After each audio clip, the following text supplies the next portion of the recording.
Support for this podcast comes from the Central Valley Journalism Collaborative, connecting communities with the resources, infrastructure, and networks to ensure a vibrant local free press. From KVPR in Fresno, this is Central Valley Daily. Happy Friday, it's November 21st. I'm Elizabeth Arkalian. The Tejon Indian Tribe in Kern County recently opened up its own casino. It's branded Hard Rock Tejon. We'll be able to look back, and our children and our grandchildren will look back and say, this is the moment that everything changed for us and our fortunes changed. We speak with the tribe's chairman and discuss the significance of the casino's opening. But first, these headlines. A new investigation by the publication Capital and Maine and the Los Angeles Times says children as young as 12 are working in the state's agriculture fields. The reporting finds that state enforcement of child labor laws is, quote, negligible, with few citations and fines issued. Most of the child workers come from immigrant families who are reluctant to report poor working conditions. The California State University Board of Trustees voted unanimously this week to approve a new compensation package that boosts pay for campus presidents.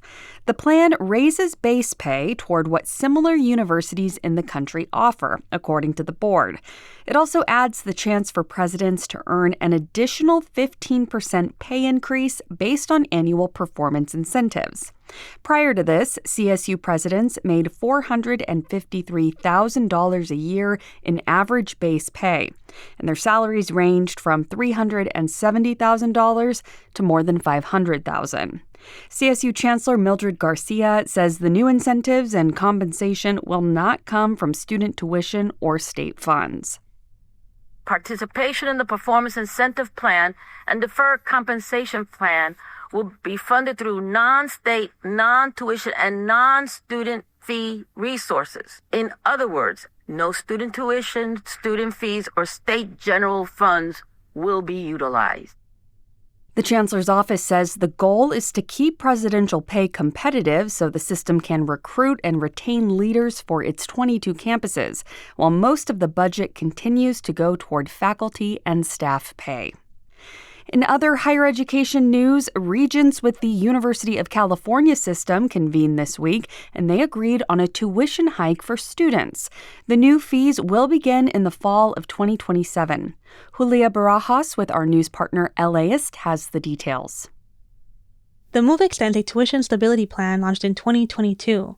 Under the original plan, annual tuition hikes were capped at 5% and locked in for 6 years. Under the revised plan, if UC would need to go over that 5% cap to keep up with inflation, it can bank the excess cost for another year when inflation might only go up by a couple points. UC leaders say the hike will generate money to keep the system afloat and that the plan allows parents to plan long-term for education costs. That was Julia Barajas in Los Angeles. The state attorney general's office is declining to prosecute a Fresno police officer involved in a shooting in 2023. The shooting killed Fresno resident Robert Corchado. Attorney General Rob Bonta's office released a report saying the officer appeared to be defending himself when he shot Corchado. Authorities say Corchado fired at officers before they shot back and killed him. The Trump administration is proposing new oil drilling off the coast of California and Florida. A plan proposed by the Interior Department would open up new drilling on federal waters near California and Florida for the first time in decades. This comes as President Trump seeks to expand U.S. oil production that's already leading the world. The plan was met with strong opposition from California Governor Gavin Newsom and other state officials. Tourism and access to clean beaches are key parts of the economy in both states.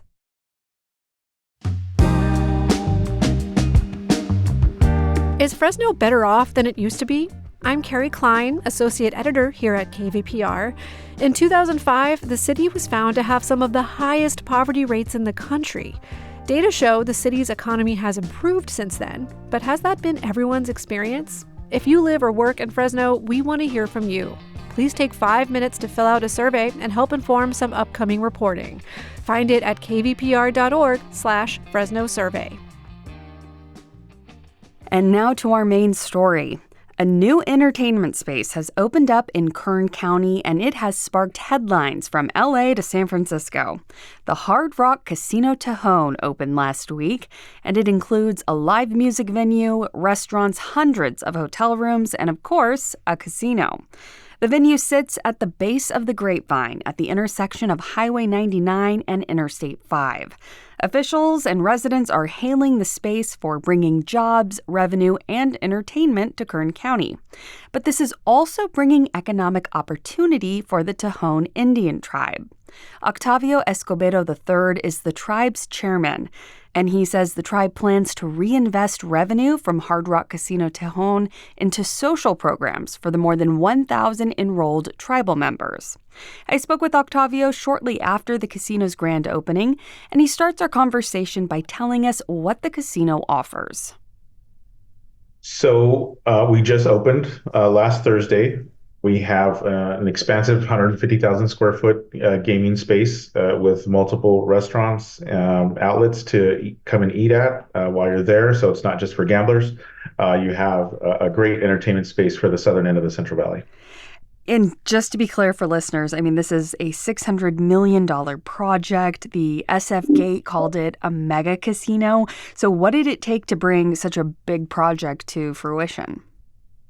Well, it's very flattering to hear it referred to as a mega casino. I think, we're top 5 or so in size in California. We definitely have some bigger ones here, but we are one of the largest out the gate here. It takes a lot of work. I mean, it's many years of administrative processes that have to be gone through to get here, both at the local county level, the state level, and at the national level in Washington, D.C. So I've personally been working on the project for over 10 years, and it was going on another 10 plus years before that. Wow. So 20 plus years in the making, getting here to this point, and just a lot of great work from a lot of great people. Reports are saying this casino rivals ones even in Las Vegas, which is obviously the West Coast epicenter of gambling and entertainment. So now that Hard Rock Tejon's open in Kern County, how do you hope to shape the entertainment space here? Well, I think one of the things that we've known in all the years that we've talked about this project and worked on it, especially from an analysis point of view of the population, is that Central Valley is greatly underserved in entertainment. Not so much maybe in tourism, the region does over $2 billion a year in tourism, but from an entertainment perspective for local dollars is definitely something that's been lacking. So to be able to bring something like this to the people of the Central Valley is something that we're very proud of. What's unique about this casino as well is that compared to other tribal casinos around the valley, your tribe is partnering with Hard Rock, which has cafes and hotels across the country. So what initiated that partnership, and why was this the right direction for you? Well, I think just in talking about California and tribal gaming as a whole, there's multiple commercial partners that are here operating with tribes. So we're not the only one. But definitely in the valley, it's a unique position to be in. But really, what brought us there was an existing friendship between one of our tribal administrators and the recently passed general counsel for Seminole Tribe of Florida. So it really started as a tribal to tribal relationship. And so Hard Rock International being owned by the Seminole Tribe of Florida makes it extra special that this is a tribe helping another tribe to help uplift our people. And, we've been multi-generations of poverty and challenges in life that something like this will help drive our future generations out of those positions. Yeah, will folks in the tribe work at the casino, or how does that work for people kind of outside that space? Is there any incentive or opportunity for tribal members to be involved? Yeah, absolutely. I think what we've seen, and me specifically, I've met a ton of tribal leadership all across the country and that own casinos. And really interesting is that I think the highest we've seen is about 10% of their tribal enrollment that actually are employed by a casino. And usually it averages about 1 to 1.5%. So our goal is to be in that 5 to 10% range of enrollment employed, and we're currently hitting that target right now. We have almost 100 team members that are employed at the casino. And you touched on this a bit, but what does it mean for tribal members to have this casino open? I'd just love if you'd talk about the tribe a little bit for listeners who aren't familiar, and just how big you are and how this casino supports the tribe. So over 1,500 tribal members currently enrolled. I think everyone's just very proud of what we've accomplished. I think that there's I think a touch of sadness that so many tribal members have passed, so many tribal elders have passed, even in the recent years up until 2 weeks before we opened. We had our eldest elder pass away almost 2 weeks, less than 2 weeks before we opened. Wow. And it was very sad, to think about the people that aren't here today, to see this, what we see and tribal members see as a pivotal moment in time that we'll be able to look back, and our children and our grandchildren will look back and say, this is the moment that everything changed for us and our fortunes changed, and we are able to provide healthcare, and we're able to provide education.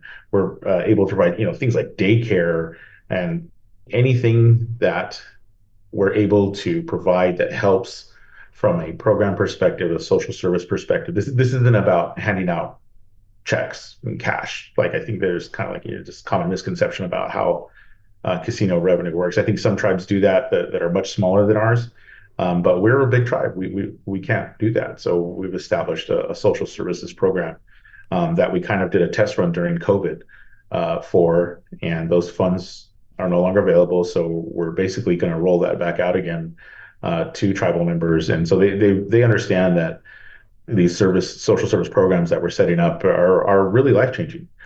So anywhere we can help and plug in these resources that we're gaining from this casino is going to be a value and a welcome help to all of our tribal families.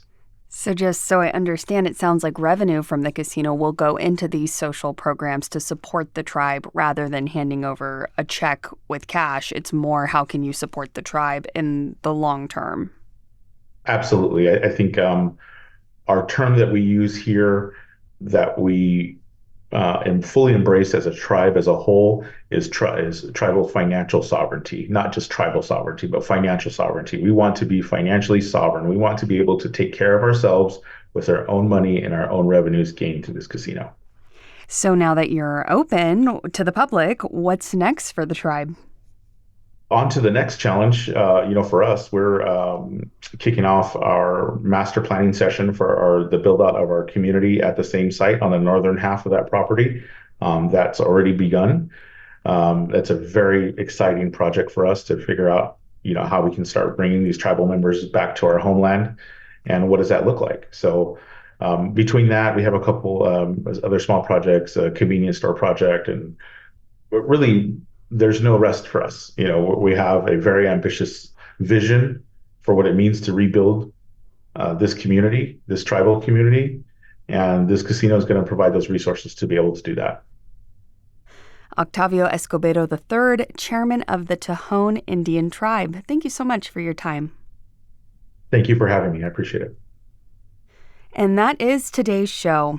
Do you like what you hear on Central Valley Daily? Support the show by leaving a 5-star rating in your podcast app. Or even better, share the podcast with a friend. We really appreciate your support. Today's episode was produced by Jonathan Linden and KVPR with support from the Central Valley Journalism Collaborative. I'm Elizabeth Arkalian.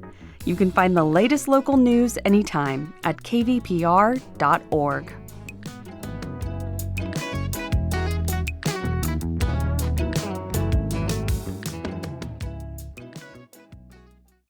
Sources and methods, the crown jewels of the intelligence community. Shorthand for how do we know what's real? Who told us? If you have those answers, you're on the inside, and NPR wants to bring you there. From the Pentagon to the State Department to spy agencies, listen to understand what's really happening and what it means for you. Sources and Methods, the new national security podcast from NPR.